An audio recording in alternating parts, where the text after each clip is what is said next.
we go.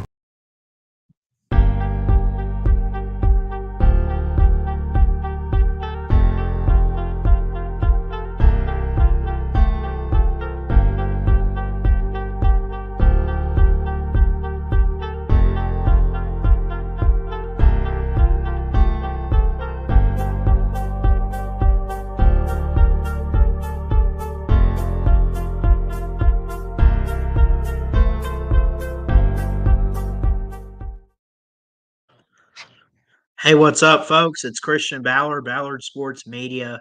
I'm going to be honest. I just kind of put this one together. It's Monday. I'm kind of bored. We are still trying to get watch hours on the channel. So anything you guys can do to help out with that, just like, even if you don't like stare at your screen or anything, just sit back and relax. Listen to the audio as we talk. Uh, Baseball season. It's here. It's been here for a little bit, like 4 days, of course, with spring training. I'm looking at the schedule. S- Someone explain this to me. How is this even I don't know if I missed something when I was like playing baseball or looking at standings and everything, but I'm going to show you the schedule for MLB right now. Right now, like live schedule updates. I want you to see what you can find on here and what you notice. Look at this.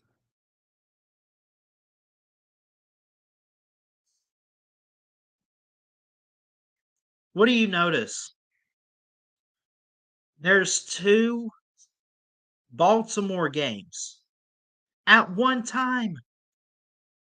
One of them says they're at home against the Rays, and the other says they're playing the Braves in Atlanta.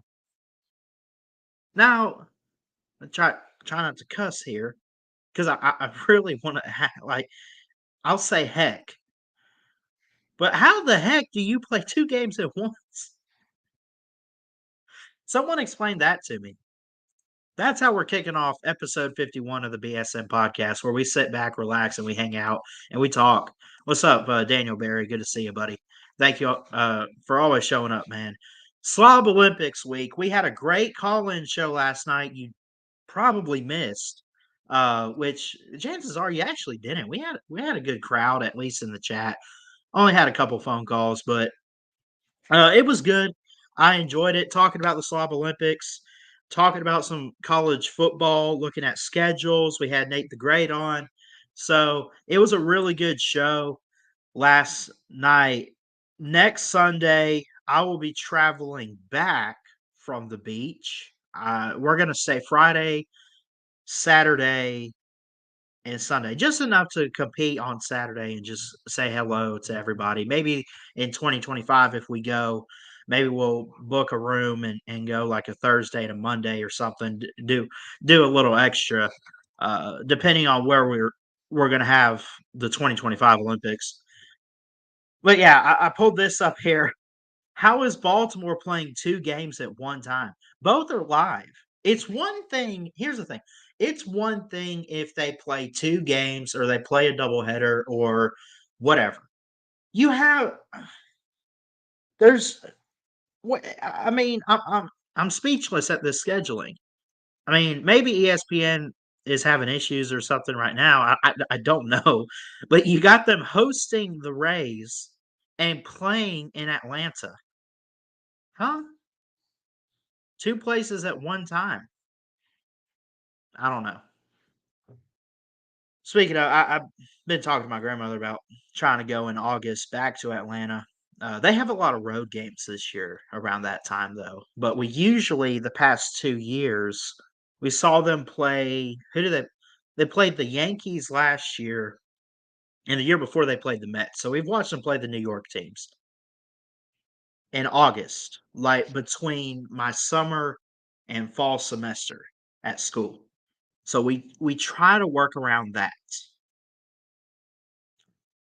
But the team the game I would like to see, they're playing a stretch with the Brewers, and the Brewers are no sleep on team. They're not. You don't look at Milwaukee and say that they're a bad organization or a bad team. They are really, really good.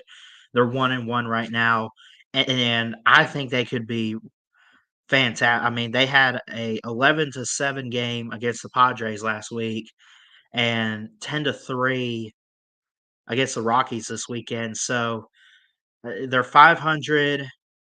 They're on a losing streak of 1, obviously. When you look back at Milwaukee last year and what they were able to accomplish, that's pretty good. I don't know historically, like,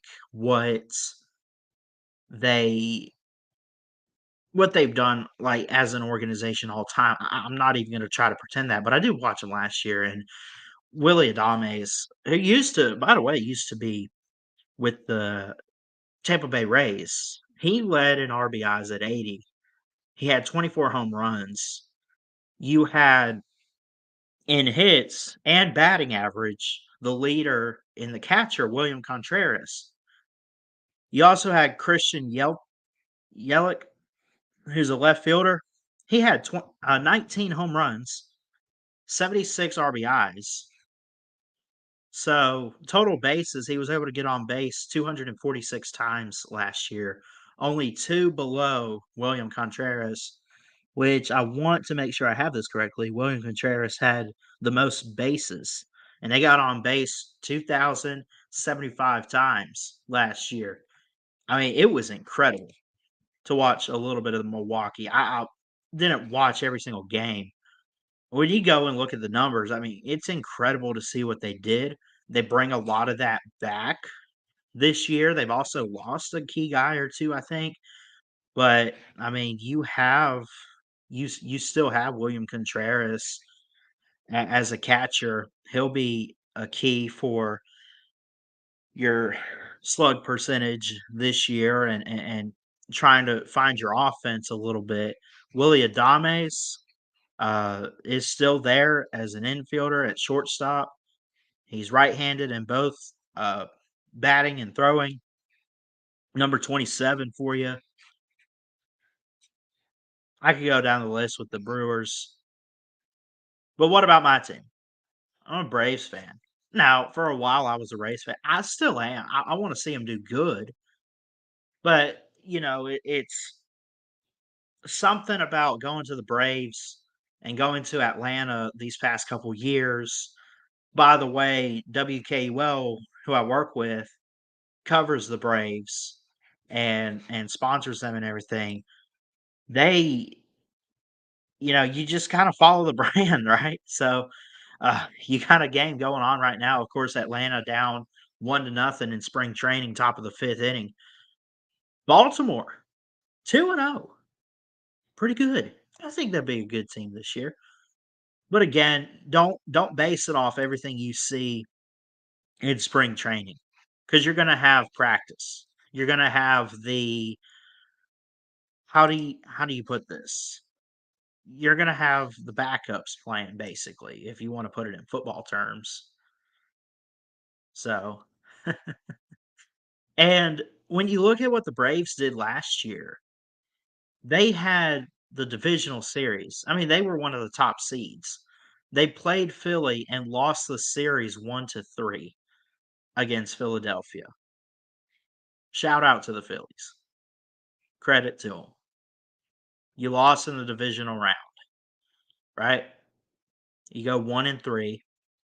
You talk about the back half of the season last year, and you talk about how they ended up starting the second half of the series or the season, not the series, July 61-29. Well, they were 60-29.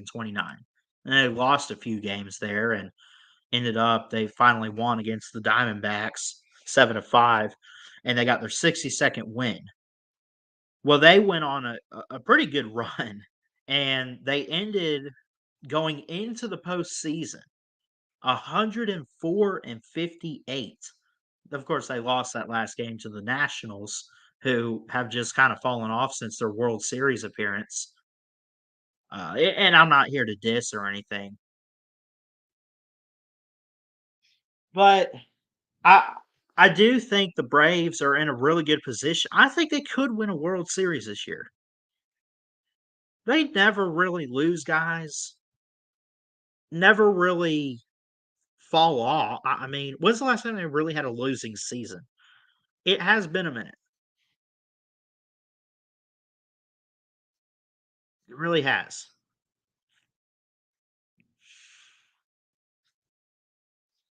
And you got key guys back. I mean, you got Spencer Strider, you got Max Fried. Uh, at pitching, you got Matt Olson and Ozzy and Riley and Orlando Arcia at shortstop, Michael Harris, Ronald Acuna. Those guys, they're good. Who of those guys is going to be that key star this year? Like, we know about Ronald Acuna. We know, like, as I want to know who's going to be the guy to step up to the plate and say, now's my time to shine. Let me show you how I hit it out of the park. I think Michael Harris was kind of that guy last year. I think he did really well. Marcell Ozuna, Orlando Arcia, Austin Riley. These guys are really, really good. Ozzy Albies is the go-to guy. I think it starts with Acuna, then it goes to Ozzy. Then you kind of have Matt Olson there. I would say one of the younger guys. Like I could, I could see D'Arnaud, or Max Fried stepping up to the plate a little bit. I could be wrong there. I'm not going to lie. We don't know. We don't know what to expect. But I think the Braves are one of the best teams in baseball simply because they can keep guys on the roster year in and year out. They don't have contract trouble, and they're good players. Not to say any other team out there has bad players, quote unquote. I'm not trying to throw anybody under the bus. No, the Braves, I mean, they're loaded. They got one of the best depth charts in the league. I'm not going to say it's the best. I mean, it might be, but I don't want to put them too high on a pedestal. And then you look at their division. The Mets, going to be good, we think. Don't know what to expect for Washington. The Phillies, we mentioned them a little bit. They're undefeated. They're playing the Red Sox right now. What's the score? 3-2 Boston, top of the fourth inning. You look at the Phillies and what they got, right, for this year. They got Zach Wheeler, Aaron Nola, who I believe is one of the guys they're kind of working with this spring training. I've heard a little bit about that. Always got to give a shout out to Bryce Harper, best hitter on the team. Right fielder Nick Castellanos, Kyle Schwarber, the designated hitter. Right. You go back, by the way, to Castellanos and what he's done in his career. Uh, he's he's pretty good. He's 31 years old, right? And he started out actually in 2013, so you're going back 11 years. He started with Detroit and increasingly played in more and more games. I think he's had a little bit of injury and he's had some time out at times because, like, he only played 110 games. Looking at this here, in 2016, he played 110. But I notice that he played even more the next 2 years, around 157, 158. But that's funny because he had a 2-year stretch in 14 and 15, Castellanos did, where he played over 140 games. Unbelievable. And he was good. He was really, really good. 66 RBIs in 2014, 73 in 2015, 58 in 2016. A little bit of a drop off there. 101. I think 2017's been his best season probably ever, unless you wanna count last year, what he did with 106 for Philadelphia. What can he do in year 3 with Philly? He's a right fielder, right-handed, he's from Florida, he's 31 years old, 6'4", 203, had 29 home runs, just one shy of 30 home runs in 2023. 106 RBIs, though. He was top 30 in home runs, tied for 30th, actually. He was tied for 8th place in RBIs in the standings at 106 total. So, what do you wanna see from baseball this year? I mean, I wanna see how these guys do. I think we're in a good we're in a pretty good era for baseball. I know people wanna cry and complain about the pitch clock, but take that away for a second, and it's still there. I was just watching a little bit, and it was there. They've changed up some other rules that I'm not even gonna pretend to know. I didn't look into it too much. I'll have to do some research and talk about what the rules are for 2024. We're in a good era. I mean, we're in a slugfest era. Y'all remember? I'll always refer back to this game. The 20, what was it? It was against the Marlins. It was the Braves at home. I was not at the game, but there was a game on their 2021 World Series run. They scored 29 runs. Holy cow. Incredible. And you see that today. They get in the double digit. There's a lot of teams out there getting the double digits when it comes to scoring. You didn't used to see that. It's kind of like college football where we've gone towards quarterbacks and everything. Well, now you're going to switch hitters and you're going after the big guys that wanna hit the baseball, right? I mean, look at Fernando Tatis, good player in his position, but we know him because he steps up to the plate.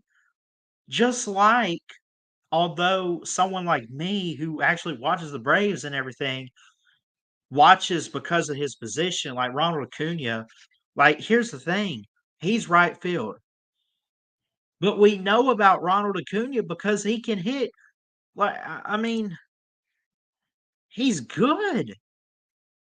He had a 3.37 average last year. He was 2nd in the league last year in terms of batting average. He was 5th in home runs. He was tied 8th in RBIs. So,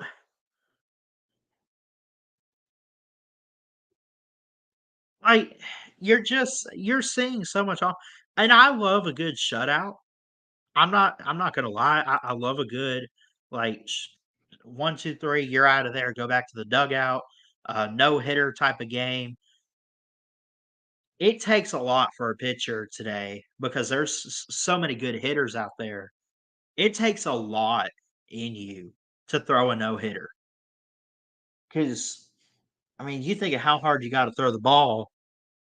You work on your curveball, slider, whatever. You got to work on that stuff. You got to get to it. So it takes a lot for like because there's a lot of young guys stepping up to the plate. I mean, just look at Bryce Harper. I mean, I know he's been around for a while, but like it's still guys are going to step up to the plate. They want to hit the ball. It's part of the game. You throw the ball, you hit the ball, you catch the ball, right? You want to hit today so bad. You want to be in the spotlight. You want to score runs. It's hard to do, but you're still saying it more frequently today. Now, I don't know if we'll see a 29-9 or whatever like we saw with the Braves a few years ago when they went on to win the World Series, but it wouldn't shock me. It just wouldn't. It's like with college football where we've switched over to this offensive era with quarterbacks and wide receivers, right? Just air it out. Well, what do you think the batters are doing in baseball today? Swing and a miss. No! You swing and you launch that joker out of the stadium. You just I mean, ouch. It's gonna be great. It's gonna be a great baseball season. We're here to talk about it. We'll get prepared, get ready, because we got a long way to go till October gets here. Woo, buddy. Yep. Checking out the standings so far, not a whole lot of spring training. You get the Cactus and the Grapefruit League, which, I used to laugh at that, but I get it now. But the Dodgers, and they kind of mix it up between the National and American leagues. So it's not like everyone's literally with the same teams you would be. There's no divisions, but you have the Dodgers undefeated at 3-0. They lead everybody in baseball right now at the top of the Cactus League. The Reds are 2-0. The Rockies are 3-1, and you start seeing some teams with some losses. The winless teams in the Cactus League right now, as of February 26th. The winless teams, the San Francisco Giants 0-1, Angels of Los Angeles 0-2, Oakland A's 0-2, and Seattle Mariners 0-2. The Grapefruit League, the undefeateds. You got two teams battling it out. Baltimore and Philly. Baltimore is up on the Braves right now. Both 2-0. The winless teams, the Pirates, Pittsburgh Pirates, and then the Toronto Blue Jays in the Grapefruit League, 0-2. Also, the Rays are 0-1. The Detroit Tigers are 0-1 as well. Then you have some teams in there like Houston, they're 1-2. Braves 1-1. Washington 1-1. New York Mets 1-1. Marlins 1-1. I could go down the list. So, really, when you look at it, everyone's played outside of the Dodgers. Uh, well, the Padres have played 4 games. They're 1-3. Dodgers 3-0. Astros 1-2. So there's teams. Someone else has played 4 games. Someone has had to play 4 games. Oh, the Rockies. Here we go. Because you have the Padres 1-3, and the Rockies are 3-1, and they're at like 75 win percentage right there. They play the Dodgers this afternoon. So, and you look at that. I could look at the Rockies. I don't know if anyone really is interested. This is what they have here. Here's their schedule.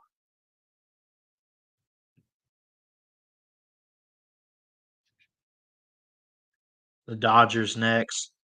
The Cactus League, and you see the standings right here.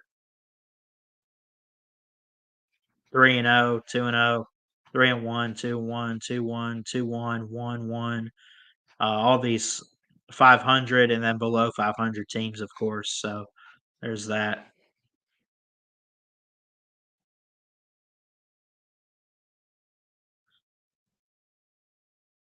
What about you? Got to hear from you. If you're watching this back, thank you so much. Appreciate all the love and support.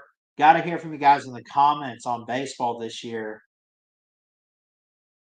We'll keep doing these, by the way, the BSM podcast. I wanted to revamp it and bring it back this year in 2024. We just had episode 50 the other day, and I guess it went pretty well. I mean, at least Joey Foster came on, so which is good. I'm not going to worry about dropping the link today, but baseball's back. We'll continue team previews as well. I think I'm going to wait till after the beach trip to get back to team previews for college football. We'll get back to it. Fresh start in March. and we'll have 5 months until August. So we got 5 months to work on team previews. That's probably enough time. We're at least trying to get Power Five teams. Crazy thing is, though, you got to think of the new Big 12 and everything, and some new Pac 12 teams is like they added more. Nobody left the Power Five, but they've added more teams, which means there's more teams to cover, and that's just more work. There's nothing wrong with that. You got to work, but like, seriously.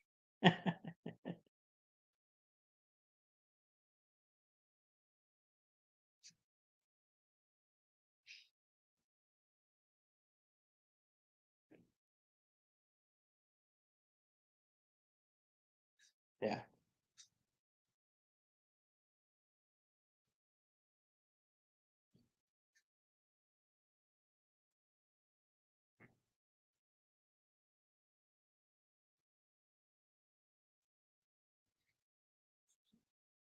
So, yeah, just kind of hanging out this week. Not too much going on. I got a couple shifts. Got school. Friday we leave for the beach. Come home Sunday, whatever. We'll have fun. I'm not even like it's crazy. I said this last night.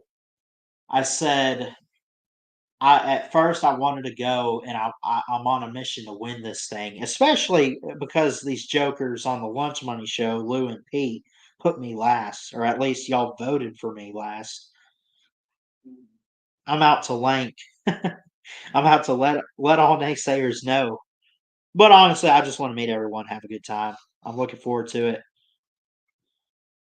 Uh, you know,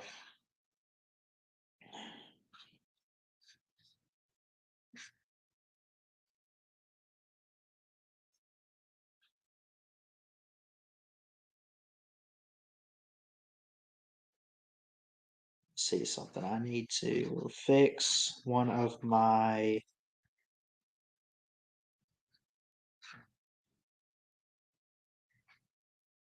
There we go. All right. I just wanted to make sure I had this added to the playlist because I try to organize everything. So we could do thousands of these, hundreds even. We'll do something big for episode 100. I guess we had a big one last week with episode 50, but I mean Joey came on. That's always a big deal for me, you know.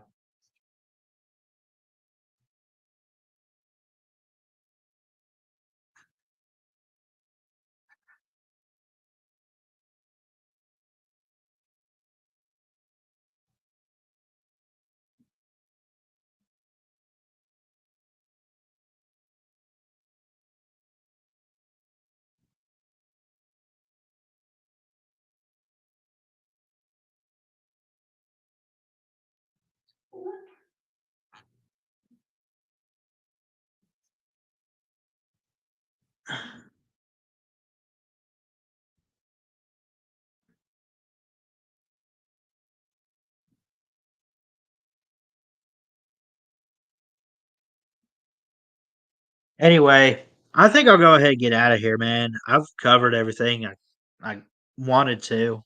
You have at least one person watching, so thank you so much. Love and appreciate you. Love all you guys. Just wanted to kill some time on here, talk, and uh, really just get into some baseball action. And I think it's going to be a great year for baseball. I think that you got a lot of young players out there. You got a lot of new faces and new places, and uh, yeah, I can't wait to watch. Can't wait to see what happens. So looking forward to it. 3-2 the score right now with Boston and Philadelphia. 1-0. The top of the fifth, by the way. Top of the sixth. 1-0. Baltimore over the Braves. 4-2. Somehow two Baltimores. Uh, bottom of the fourth. Tampa Bay and Baltimore. Tampa Bay up 4-2. So that's cool. Anyway, appreciate it. Love you guys. We'll see you soon. I love y'all. Peace.